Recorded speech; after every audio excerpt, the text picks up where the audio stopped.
We've seen a ton of Batman media make its way to television, whether it's beloved like Batman the Animated Series, a little divisive like the Batman from 2004, or downright wacky and zany like Batman the Brave and the Bold. And with so many Batman shows being put on television, it was only a matter of time before one of them ended up flying under the radar, and that show would be Beware the Batman. Releasing in 2013, Beware the Batman was the absolute antithesis of everything that made Batman the Brave and the Bold so fun and special. Instead of going for the Silver Age campy route, Beware the Batman was trying to bring on a very serious and far more detective-focused Batman, pairing it alongside what was relatively new technology taking over the scene at the time, at least in kids animation, 3D CG, used in shows like Iron Man Armored Adventures, as we've covered on this channel, and the often beloved 2012 TMNT show. Beware the Batman was trying to separate itself from the previous iterations of Batman that had come before it on television, whether that was for better in some cases and for worse. But at the end of the day, I think Beware the Batman was pretty awesome. But before I get into why I think Beware the Batman is actually a pretty cool show, I'd ask that if you're enjoying the content so far, leave a like and maybe subscribe if you're feeling inclined. As well, there's a hype button down below too if you want to hit that. It would be much appreciated. As I had mentioned earlier, Beware the Batman tries its hardest to separate itself from its predecessors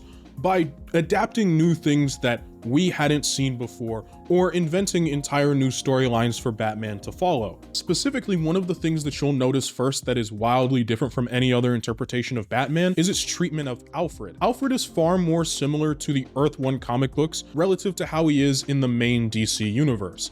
This is the MI6, I'm a badass who carries a gun kind of Alfred, who also is clean shaven and not so great at being a butler, relative to being the man that actually trained Batman on how to be, well, Batman. Alfred is shown to not only be not that old, but also very physically capable. We see him in the first episode trying to keep Bruce on his toes after his night of patrol by pretending to be a burglar. This version of Alfred is far more hardened and a lot less full of Uncle Iroh-esque wisdom. My job is to protect you. I can't do that if you won't let me. You're not alone in this. While it's very evident that Alfred does love and care for Bruce, this version of the character is just far less soft than most others. It's also a little jarring to see Alfred being a bald man with no mustache, relative to how he is typically portrayed in the comics and most TV adaptations at the time. Like I said, this is far more close to Earth 1's version of Alfred, relative to being the good butler that raised Bruce and tried his very best to steer him away from a life of being a vigilante. This show also made what in my opinion is a kind of strange decision with who it chose to pair Batman up with as his sidekick. In most of these TV shows, Batman will have a team member that will eventually join him, and most of the time it's Robin. In the case of 2004's The Batman, we saw Batgirl team up with him first before Robin joined, which I suspect had something to do with the Teen Titans show at the time, but that's unconfirmed. In this show, they chose that to be Katana. They also chose to make Alfred the godfather of Katana and basically rewrite her entire backstory to better fit into the mythos of being one of Batman's first Robins, basically, considering this version of the character has no Robin to begin with. And I mean, those are just two of the changes that this show makes to try and set itself apart, but these are the two most evident from the very beginning of the show, as these all happen in episode 1. Well, Katana doesn't really become Batman's sidekick until like episode 6, but the show was setting up that it is taking a very different approach to the Batman mythos relative to any show previously, which I think turned off a lot of viewers, as well as the fact that it is a 3D CG show, something that honestly hasn't been that popular, nor has it really been very good at standing the test of time, especially when I look at something like Iron Man Armored Adventures, a show that I genuinely love, but can really look at the animation sometimes and question, damn, what was the budget for this show? Because a lot of the background environments felt empty. That's actually something I think this show does a really good job of avoiding, and I think a lot of it has to do with where they position the camera relative to the characters as compared to a show like Armored Adventures. I would actually argue this show looks far more similar to the 2012 TMNT show, which this shares like a few month gap between the two of them when it comes to how much better the environments look and how much better the characters look. We could also attribute that to the fact that Iron Man Armored Adventures came out in 2009 and CG technology made a huge jump after, Avatar released in theaters. And it wasn't just the environmental design that I ended up liking. I'm also kind of a sucker for this Batman suit. It very much reminds me of Christopher Nolan's 2005 Batman suit, one that I came to truly fall in love with and much preferred over his 2008 and 2012 rendition of the suit. And while we're talking about Batman, I find that this show does a really good job of giving us screen time for not only Batman, but also Bruce Wayne. Bruce is a heavy component in this show, especially for the detective work that gets done. As I had mentioned earlier in the video, this version of Batman spends a lot of his time doing detective work, and I thought that that was extraordinarily cool because a lot of the times, yes, does Batman do detective work? Yeah.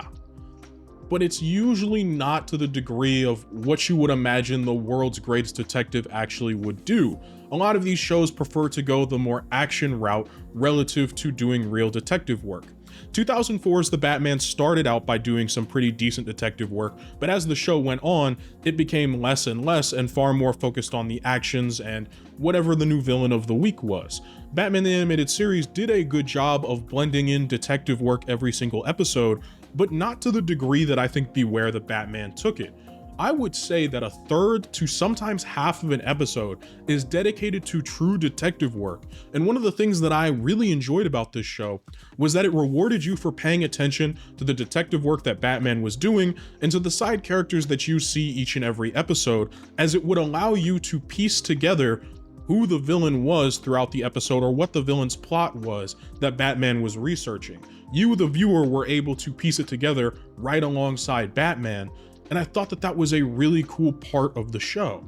For instance, in the first episode, Professor Pig and Mr. Toad are attempting to kidnap all of Gotham's billionaires in order to hold them accountable for their crimes against nature. And while they're able to capture Stymon Stagg and Michael Holt, they're ultimately trying to find a third billionaire that you don't think of throughout the episode. Now, obviously, if you're watching it, you can kind of quickly piece together that it's Bruce Wayne, and that's what Batman has chosen to do throughout a majority of this episode. And while I think the show got the detective part of Batman really well done, I won't lie to you guys, I can't take this Batman voice too seriously. To me, it doesn't really project like I should be afraid of this guy Batman, which is what this show is going for. Unlike Kevin Conroy's Batman, who was far more warm and inviting and more about rehabilitation, which this Batman is too, for the record, and we'll talk about that later, I just don't find this version of Batman's voice to be quite intimidating enough to match up with his costume and demeanor throughout the show.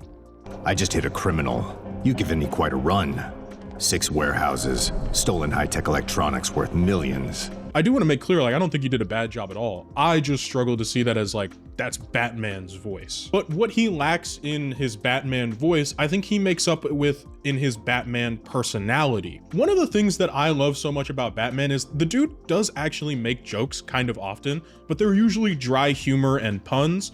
And that's something that Batman the Animated Series did a great job of incorporating into their Batman, but a lot of other shows tend to just outright skip it and ignore it, going for more of the scary terror route, and oftentimes forgetting about the fact that Batman has this sort of dry humor he likes to incorporate when working as Batman.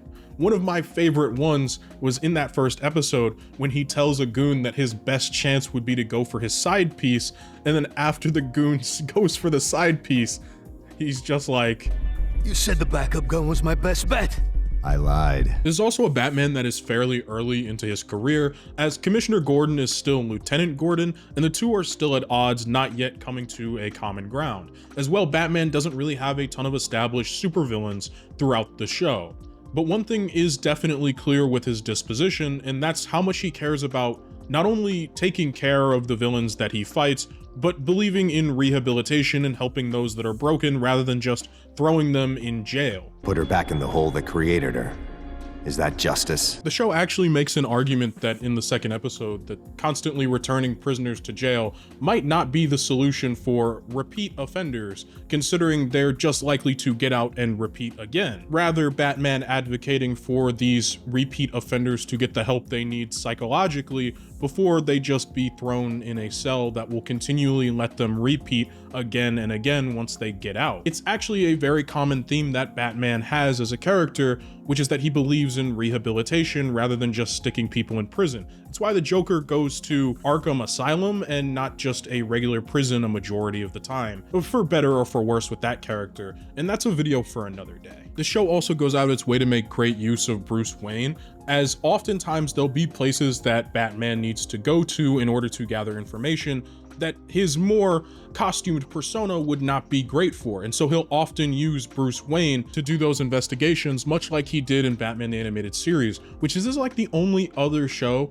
Now granted, I have not watched Cape Crusader yet, so the only other show that I've seen that uses Bruce Wayne in this way, which I find to be awesome.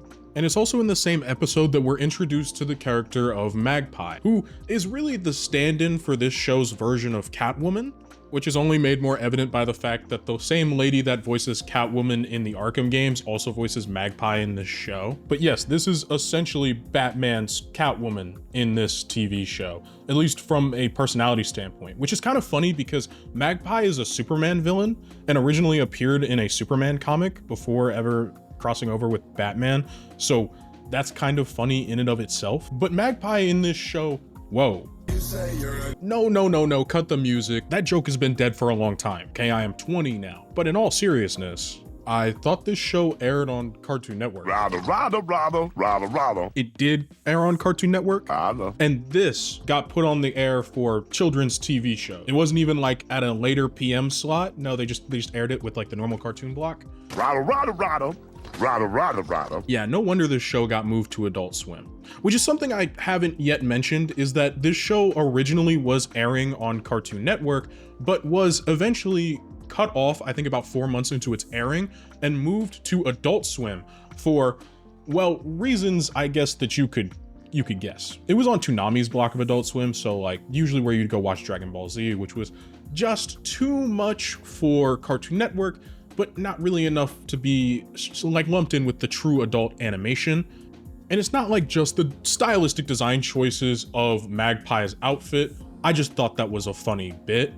I don't really have much of a problem with it, but rather the way in which the show structured itself. Like, for instance, it's always the League of Shadows when it comes to children's TV. This show says League of Assassins. They make it very clear that this show was really more pushing TV 14 than it was trying to push TV PG, if that makes sense. So to me, it's not really that big of a surprise that they eventually moved it to Toonami's Adult Swim block, but I also think that's part of what killed this show. Something we'll talk about later, because this segment was supposed to be about Magpie and I got completely derailed. So back on target. Margaret Sorrow was a repeat offender kleptomaniac that had received multiple different instances in GCPD's prison, and ultimately was unsuccessful throughout her multiple stints in prison in breaking her kleptomania, and so they sought out a different treatment for her. She was eventually administered to, I believe it's Miseritonic Psychiatric. I have no idea how you're supposed to pronounce that. Either way, she originally agreed to go underneath what was supposed to be a memory erasing trial, essentially getting rid of all of the badness out of her brain by erasing the memories of kleptomania. I'm not exactly sure how that was supposed to work, but what it ended up resulting in is that it created two distinct personalities, both entirely unaware of each other, one being the supervillain Magpie and the other being Margaret Sorrow, but she doesn't actually remember her original name. They gave her a new name and a new face, an entire new identity, in order to try and keep her kleptomania and bad side away permanently. But unfortunately it has resurfaced as a split personality. That's more or less a quick rundown on Magpie and why she is the way she is. Point being, the show used her as a stand-in for Catwoman, much like it used Katana as a stand-in for Robin. This version of Katana that we meet is definitely very different than any other interpretation of the character, having deep ties to Alfred, She obviously still carries her soul sword and is still previously a member of the League of Assassins, but now she is not only directly intertwined with Alfred, but eventually takes up the mantle of Katana as a sidekick to Batman. Well, actually more aptly partner and less sidekick, as the two are of similar age and similar skill set. No, where things for me tend to get really wacky when it comes to changes that this show made for characters and basically applying character archetypes onto previously existing DC characters, I would have to say that that award definitely goes to Anarchy. Anarchy makes his first appearance in the 3rd episode of the show, and Anarchy is definitely this weird hybrid mix between his traditional comic book counterpart and the Joker. The dude, honestly, I remember as a kid thinking it was Moon Knight making an appearance in a Batman show due to how he looks.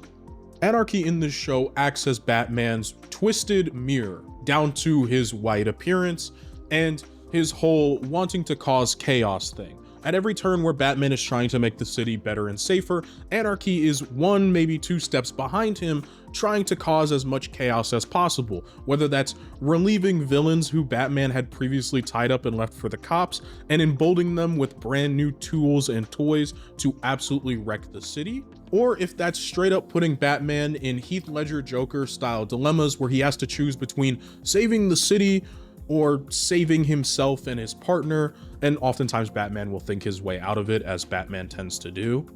But this version of Anarchy is wacky and zany. He makes jokes. He is definitely not all there mentally. And while Anarchy in the comics tends to really be closer to, say, Azrael in being more of an anti-hero less than an outright villain, and more of an anti-establishment figure that also wants better for Gotham, but in his own way through anarchy, that being his belief system that people should rule fully in what is essentially a lawless society. This version of the character doesn't stick to that forte. Rather, he does definitely believe in a lawless society, but not for the betterment of others or the betterment of people, but rather just because he likes causing chaos and deceit, which sounds very familiar to the Joker, which is why I draw that comparison. This show goes out of its way to avoid using characters that a lot of other Batman shows have used heavily, those being Joker, Catwoman, Bane. The show doesn't get to Two-Face, but it definitely gets to Harvey Dent, and I believe there was eventually going to be a setup for Two-Face.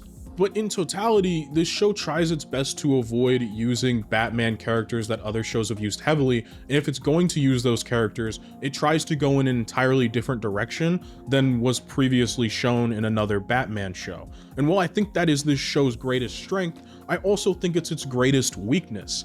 I don't really love how they characterized Anarchy in this show. I'm also not a huge fan of the fact that the dude feels like Joker in a brand new costume. I would have much rather seen in this pretty serious Batman show where Batman actually has to deal with maybe someone more along the lines of Prometheus. I feel like having a rival detective to match the detective prowess of Batman in this show would have been great. Maybe a character like Bane for this first season especially would have been phenomenal to give Batman a more cerebral matchup from the comics in a more natural way, whereas Anarchy I don't feel like fits that criteria, but I can totally see what they were trying to go for. As well with Magpie, I'm not sure what they were cooking, but I know that they were cooking, you know what I mean? Look, Magpie was definitely an interesting choice to not do Catwoman, but I feel like the League of Assassins is already so prevalent throughout this show that Talia al Ghul would have been far more fun to see as Batman's will they won't they love interest, especially because Catwoman tends to be a little played out in most adaptations of the character. And they almost always skip Talia, especially, in these more modern adaptations. I say as this show is well over a decade old at this point. And on the other hand, I kind of like what they were doing with Alfred, going for this more Earth 1 interpretation, especially because we're so used to seeing the same kind of Alfred over and over again. And I liked that this one leaned more into his MI6 background and more into Alfred kind of being a badass. All of the changes with Katana, I'm going to lump in with this is interesting, and I wish we could have gotten more of this show to see where they were going to take it in future, because I don't entirely hate it. And while I think it is completely off the wall for the Batman mythos, and kind of a little bit of a spit in the face to the character of Katana, she already does kind of heavily work with Batman in the comics anyways, so I find this to be interesting. As well, it also avoids the whole moral dilemma of putting children at risk with child sidekicks. Although I guess that kind of gets thrown out of the window when they do involve Oracle later. I forgot to mention that Barbara Gordon is in this show as Commissioner Gordon's daughter, but she doesn't ever really become Batgirl. I think the point that I've been trying to get to throughout the entirety of this video is that Beware the Batman is very different than just about every other version of Batman brought to television, aside from like Gotham Knights, but we don't talk about that show. This version of Batman was meant to stand out on his own and was also trying to do new things. And while none of these new things crossed over into the comic books, which is what I praise a lot of other TV shows for doing, I do think that it was cool that this show chose to take risks, and in doing so also wrote pretty well done characters. I thought Magpie's writing was pretty well done throughout her episode. I really enjoy how Bruce Wayne and Alfred's dynamic is written. I like how Batman is truly a detective in this show, especially coming off the heels of two shows that kind of played fast and loose with Batman being a detective in 2004's The Batman and Batman the Brave and the Bold. And while the show was definitely weird, I won't be the first to say that I think the Batman's overall character design is the best. While I might like the suit, I'm not the hugest fan of how he actually looks as a character, nor am I really the biggest fan of how the character models have aged relative to the environment, which I actually thought was really well done. Oddly enough, I don't necessarily hate it. The show is definitely weird for sure, but I think that kind of adds to its charm, and part of the reason I think it's kind of awesome. It's a show that definitely wanted to go its own way and had a very distinct idea of what its Batman was supposed to be and what its Batman world was going to look like, with what characters they wanted to use and what tone that this show was supposed to embody, which I felt was very consistent throughout its one season. And that's where we kind of get brung up to the hanger on this show, which is that it only has one season. And I think part of that is due to a low amount of toy sales. It was around this time that Young Justice in 2012 got canceled for lack of toy sales, and a lot of superhero shows that weren't doing well in the selling merch department weren't getting greenlit for more seasons. And this show happened to suffer from the fact that it was pushing the boundary too much to just be on Cartoon Network, and once you're relegated to that Toonami block, where most of the kids aren't watching to then beg their parents for more toys, you've pretty much killed the show outright, and it only spent about 4 months on real Cartoon Network. Now granted, I am just taking a guess when I say that it was pushing the envelope too much, because we never actually got a real reason as to why the show was moved to Adult Swim. If somebody does know the answer to that, or if by some miracle a producer on this show watches this video and wants to comment below, I will 100% pin it, because I would truly like the answer to this. But I think for the one season we got, the show was pretty good. I didn't want to make this a full, comprehensive going over of this show. This was more just to test the waters to see if you all, my audience, would be interested in me covering Beware the Batman more potentially, or if this is just a cool thing to hear about and maybe getting you guys engaged to go see it. A lot of you guys have left me questions, especially on the last two videos, as to whether or not I'm trying to recap the whole show or if I'm just trying to talk about a TV show. For me, this is essentially just a showcase. I wanted to showcase you a show that I felt like was kind of underappreciated in the Batman mythos and encourage you guys to go watch it, which I see a lot of comments that tell me like, oh, I went and watched this show because you talked about it. That's kind of what I want to, broaden what you guys are watching when it comes to superhero shows. And if I see enough interest, I'll definitely want to cover this show more in depth. So definitely hitting the like, sub, or leaving a comment will let me know that you guys are more interested in hearing about Beware the Batman.